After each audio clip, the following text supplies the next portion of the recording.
Southwestern family of companies welcomes you to the Action Catalyst. With each episode, our diverse and amazingly accomplished guests share their insights and inspirations to help us ignite our own. So let's invest attention, together, to breathe, to reflect, and refocus, and decisively defeat that voice that we call Mr. Mediocrity. Then let's enjoy moving forward to make a positive difference in our world. Are you interested in advertising with the Action Catalyst? Our listeners could be hearing about your brand right here, right now. For details, shoot us an email at info@theactioncatalyst.com. Welcome to the Action Catalyst. Today we're talking to Siimon Sander. Siimon runs a portfolio of profitable internet businesses, including About Hire, Oscar Hamilton, PodcastWise, and Why Charlie. Originally from Estonia, Siimon also invests in early-stage tech companies on the side and has hosted his own podcast, Entrepreneur Decoded, which was #1 in several countries upon its debut. Siimon, welcome. Thank you. You've called Estonia home your whole life. Is that right?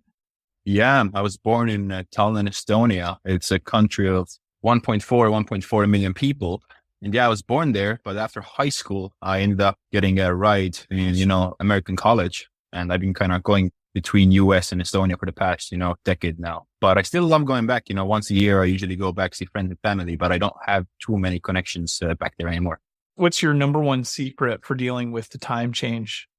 I think body takes 1 hour for they to, adjust in time zones. So, Central time zone and Estonian time zone is 8 hours difference. So usually, 8 to 10 days, just giving your body a bit of time and, not rushing it, but also building a company that is able to, operate without you. And well, you don't have to be, meetings at, specific times or, waking up at odd hours. I think that has been crucial. So 1.4 million people in Estonia came to the US for university. Were you always inspired to get into entrepreneurship? Yeah, I got into college. Somehow I got in. So I went to this college called St. Olaf College in Minnesota. It's a rather small school of, 3,000 people. And I quickly realized I'm surrounded by high performers. And, I was this high school kid who wasn't necessarily a great student, but somehow I got into this rather fancy American school. And, when you're surrounded by high performance, whether it's university or, a company, either, you sink or swim. And I kind of decided, I'm going to give this a shot and, do my best. Somehow I managed, but academics never really interested me as much. So my sophomore year, I kind of decided to take a leap and start my podcast. And needless to say, you can probably hear my odd accent 6-7 years ago. It was even worse. So you can imagine it wasn't the best podcast to start with, but it was an interesting era of podcasting because back then it wasn't as mainstream and, cool and sexy as it is today. But cool thing about podcasting back then was you could get almost anybody to be a guest on your show. So, I was able to interview some of my, back then heroes, Mark Manson, the self-help writer who, became a New York Times bestseller, and, all these other guys and also women that I was, never able to connect with back then. And I ended up sticking with it for 200 episodes. And I think that's sort of the Eastern European mindset of, just put the blinders on and hopefully it sticks or hopefully it works. And then I think I became a bit more self-aware and I kind of realized, for one, I don't really enjoy doing these. And for two, I'm not very good at it. After 200 episodes, I kind of decided, let's end this and let's do something else. Throughout these 200 interviews, I was, became friends with, a dozen of guests. And some of them, wanted to start a podcast. And with my kind of technical background and expertise, I was like, hey, why don't I produce and, do the technical stuff for you? And I got my, first clients as a, solo entrepreneur. And I was sophomore in college. And that was kind of my leap into entrepreneurship. Wow. So you started your own podcast. It was easy enough to actually get famous, successful. Yeah, like really famous ones. It was pretty crazy. Who were some of the early customers? So obviously when you're sort of starting off on your own, you're not really resonating with big companies, Fortune 500, enterprise clients. So typically you end up working with small businesses, solo entrepreneurs, coaches, consultants, authors, basically individual folks who are kind of trying to build a dent in the universe. So my first client was by the name of Andy Siimon. and she is a corporate anthropologist. And she's been our client for almost 6 years or something. And it's been insane because people become your friends. It's sort of really cool to see, people succeed in the long term. When you first start up, you kind of realize, hey, maybe basically she told me, hey, I want to start a podcast. I might do it, 10, 20 episodes. And now she's been running it for 6 years. So it's really cool to see that. Do you feel like you ever took lessons from these interviews in general that helped you apply them to building the companies that you've built? It's an interesting question because I've been a big nerd when it comes to learning about, leadership management for my whole life. And it's so hard to kind of be self-aware about these things. Like, where did I pick up a specific piece of knowledge? Was it from a book or was it from, a conversation that we're having? But I think the biggest thing I took away from, running this podcast of 200 episodes and then, starting my own company on the side, which is, I don't think people should be as patient as they are. I think entrepreneurship and business today really glorifies, be patient, put out content for 10, 15 years and, eventually success will happen. And I strongly used to believe that, when I was younger, but I think running experiments with your personal life, but with also business, give yourself, let's say 6 weeks, give it your all. And if something doesn't work, adjust the course and do something else. I see a lot of young entrepreneurs and myself included when I was younger, spending so much time on these, side projects and, businesses that obviously weren't working. I didn't have to do 200 episodes to realize that this wasn't working. And today, we produce and work with, hundreds and hundreds of clients, including Fortune 500. We got, Robinhood Markets. We got International Monetary Fund, some of the, biggest companies in the world with tens of millions of dollars in market cap. And I kind of realized that just run an experiment for 6 weeks. If it doesn't work, move on to something else and, set yourself a goal. Do you want to build a huge company or are you comfortable with, having a sort of a lifestyle business? And that's kind of based on talking with a lot of just, on a friendly note with a lot of successful founders of these, big companies. Yeah. We had a conversation recently with Chip Gaines. I asked Chip, when you were building, did you imagine you were going to have this huge television show and it was going to take, he was flipping houses and working on houses and his vision was mostly that. Fixer Upper came in out of left field and they grabbed it. So my question for you is in a different way, it sounds similar to me. Obviously you didn't have this huge vision your freshman year of college, you're going to build this podcasting empire. Yeah. When did you start to develop a vision for what this could become? I think you made such a great point. You kind of still have to put in the reps. Instead of, doing 10,000 reps, you can maybe do 100 or 200 and then adjust the course. But when it comes to, having a vision, I've never really had a specific vision for the podcasting business. It was always I need to pay my bills. My rent was, $500 a month after college. So that was kind of my baseline. I need to make $500 and, have some money to eat and go to coffee shops to drink some coffee. So I never had that great vision. And I think a lot of entrepreneurs do. On the side, I've kind of always had the vision of I want to, one day run a public company and be a CEO of that. And that's sort of been with me ever since I was, 15, 16 years old. But when it comes to kind of on the macro level, there was never an aspiration to run a specific revenue number or specific number of, clients for Oscar Hamilton. That being said, today how we run things is very different. Every quarter we set up specific, objectives, key results for each employee, making sure they, hit everything. But that's very different than how it used to be when it was just me. Yeah, there's a good point in that because some people that I've spoken to, they have such blinders on with their vision that they miss opportunities that could come up in other conversations. They're so focused on one thing. How do you gauge when a project is still in alignment with what you're doing? Yeah, I just love building side projects. I think entrepreneurs tend to do that. And it's very hard for most people to work on something for, 10, 15, 20 years. Because, you don't get those initial dopamine hits anymore when you wake up in the morning. It's kind of, everything's predictable. When I open up my Slack, when I open up my email, I know exactly what's going to happen there. Questions and the meetings I have with my team members. So you start a side project on the side that kind of makes you a bit more excited to wake up in the morning. And it sounds very depressing, but I think it's kind of the release and more positive way to cope with running a long-term business. I usually come up with an idea when I'm, just in a shower or, taking my dog out. And typically what I do is I find a general manager to run this business. I find somebody, scrappy, sort of young, usually, early 20s. It can be, in US, outside of US. And basically they're hire number one. I'll give them sort of direction where I want this idea to go. And I'll give you a, concrete example of that. So, ChatGPT is kind of exploding all over the place. And if you haven't heard of ChatGPT, it's basically this AI tool with endless possibilities that Sam Altman built. I guess he's the CEO with a huge team. I'm seeing this huge opportunity here right now because it's early days of AI, especially, you're able to ask this tool a question, for example, like write me an article on whatever, and it's going to actually give a pretty great output. This is interesting. This is sort of like when Web 2.0 was, getting popular now, with crypto 3.0, there was like a couple of years of, excitement and a lot of opportunity. So it's like, hey, I should, do something. So I came up with a blog idea. I called it whycharlie.com. And we're going to basically answer all questions starting with why is sky blue? Why should I wear shoes? Why should I go outside when it's cold? Mm-hmm. And these are the questions that get answered, a couple hundred times a day or a month, I guess. And we also put together a couple of people who sort of edit these questions because the AI is not perfect. So it's going to give us an output, and then editors will go through the answers, make it better, add some references. And this is sort of a side project that I was able to take off over the weekend. I hired general manager, and general manager hired editors, writers, and then general manager reports back to me. And the max amount of time I have to spend on this, per week is probably like 2 to 5 minutes. And I'm going to give it, typically what I do is I give projects around 6 months, because with SEO, with all of that stuff, 6 weeks is too little. So 6 months to, see if it, breaks even and hopefully, becomes a profitable business that runs its own. So a big part of your formula is also finding the right talent, though, to support that initiative.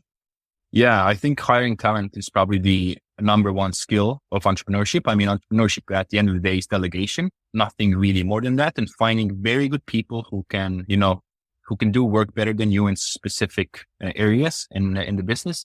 And finding these people is really hard. So I'll give you an example. The chief of staff, basically, who was secondhand to me when it comes to, running the company. She runs all the operations at Oscar Hamilton. And I was just kind of overwhelmed with everything that I was doing, and I decided I need to hire somebody to help me. So I put together, a job post, chief of staff, salary rather high, top 10%, I think. And I interviewed maybe 70, 80 people, and it was really hard to find somebody. So I guess the biggest thing is make sure you have enough qualified leads in the pipeline. So if you're interviewing for any position, most entrepreneurs, interview 5, 10, 15 people, and then they pick the best possible one. Never do that. Have at least, 70, 80, some people say, 150 plus candidates in the pipeline. Second thing, don't rush it. Take some time. If you honestly feel like the person isn't a player, don't hire them. It's going to cost you in the long run. So ideally, you want to have every single person in your team who's an A player, meaning that they'll take responsibility for their work. You can tell them, accomplish this goal, and they're going to go out there and, accomplish this. Most people are unable to do that. And so if you're giving out tasks for your employees instead of goals, you probably have hired wrong people. 100%. You obviously made some great hires. What do you feel for you has been some of the biggest pivot points personally? Even this year dealt with some really big health things, right? Yeah. So I run my business very differently than I think most internet CEOs, because I prioritize my personal time, my time with my partner, my family. I like going to, brunch in the mornings. I like to take long walks with my dog. I like reading, I like going to gym. So all of this stuff takes up a lot of time. And if I was working 8 to 10 hours or 12 to 14, like most of the CEOs, I wouldn't have time, for myself. So I kind of decided 2-3 years ago when I was just overworked that, this has to stop. I very strategically thought about all functions that a company had. So let's say you run a profitable company and you're working 8 to 10 hours and you want to stop.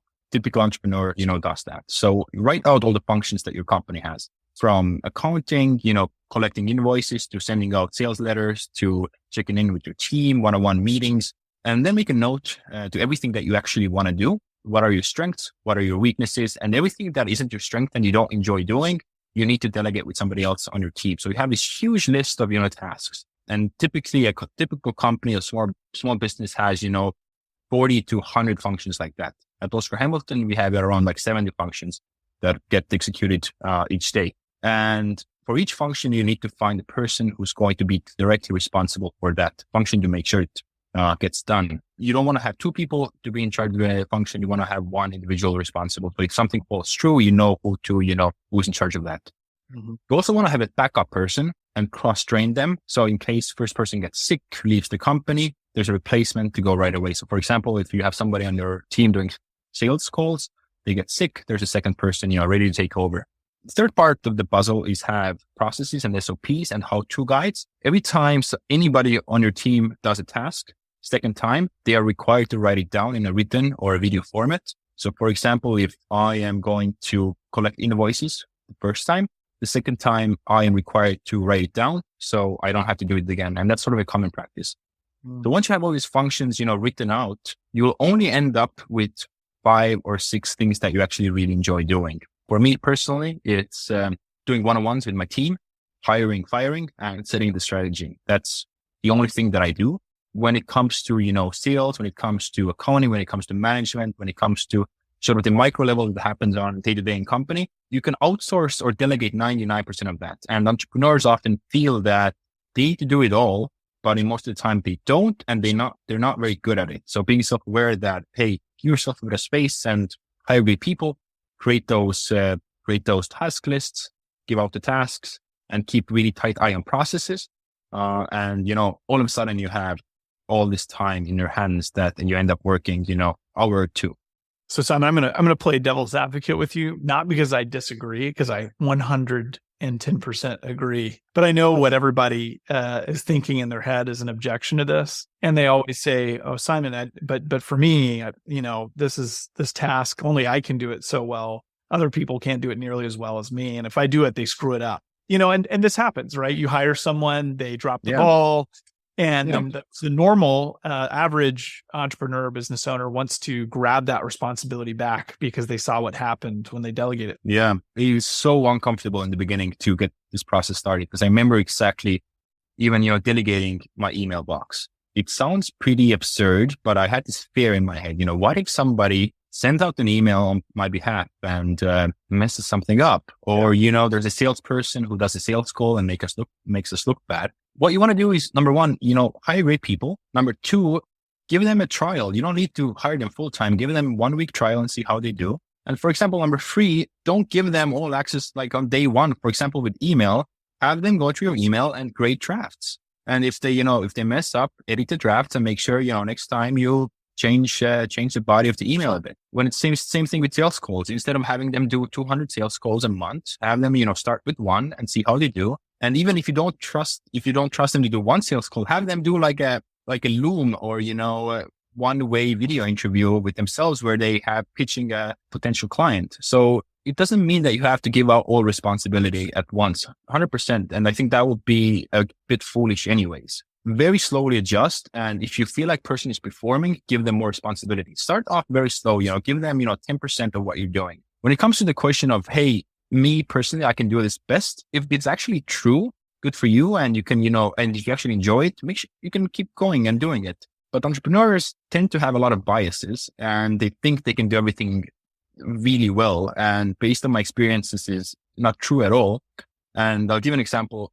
In the early days, I used to do sales phone calls and I thought I'm this friendly guy, I'm really good at it. And when I started listening to the sales calls that I did, I quickly realized, hey, I'm pretty horrible at it. And having a salesperson who's actually trained and knows what they're doing, it's a game changer. And the moment you make that switch in your head and you give out responsibility, number one, like your company will grow, you'll have more free time. And I guess you have to ask yourself, like, are you fine with your companies today? Or do you want to, have more free time and grow your revenue as well? And if you don't, that's completely fine. And most entrepreneurs end up working to death for the rest of their days because they don't want to make that switch of, hiring people and giving out tasks. It's really crazy. Yeah, you nailed it. And my other line of work is doing consulting and coaching, and the things you're bringing up are things that we see are very common, as you know, and it's what holds them back. It becomes their ceiling for time. A couple of things that I really wanted to ask. One was, you have this ability, just like you're doing on this podcast, you have this ability to make it sound so simple and so easy to build all these businesses. And if we went back in time to 18-year-old you versus who you've become through this process today, it'd probably sound a little bit different. But let the listeners in a little bit. Like, what have been some of the biggest walls that you've personally hit? Yeah, I think the biggest thing for me has been the concept of heroing. And the idea is basically when employees are having problems, challenges, clients are not happy. Instead of letting employees fix the problem, CEO or me jumps in and, tries to fix the situation. This is very common. And I've done that so many times, because for various different reasons. I think I like having full control of my company, of my business, and I tend to fall back to old patterns. So I constantly have to remind myself and to have that written at the top of my Notion or my to-do list every day, be a CEO, work on your business, in your business. So whenever I have an idea, let's say, make the landing page better, because I bootstrapped all of my businesses. It's very easy for me to, go to Photoshop, start playing around with it, spend the next 2 hours, coming up with a cool landing page image, and then realize, it's 2 p.m. and that's all I've accomplished today. And I have this huge team and is this time well spent? So 2 things, let your employees make mistakes. Don't jump in and give them guidance. Make sure they ask questions. A good question to ask your employees is if they're stuck, what you intend to do instead of telling them do this, do that. So it gives them, responsibility and sort of ownership over their tasks. And second is, if you want to be a CEO, it's, you not need to act like one, because I don't think I acted like one for a very long time. So make sure you actually spend your time wisely. And, I used to track my times, and my goal was to work, 8 hours a day. That was sort of my threshold every single day. And thinking back, I kind of realized how absurd it is. 8 hours of work doesn't, mean anything if the output is the same, if I can accomplish that in 30 minutes. So for years, I was religiously, I need to get 8 hours in, no matter what, if it was, Saturday, Sunday, any day. And instead of, having a specific threshold or worked hours, make sure you're making progress where you want to go.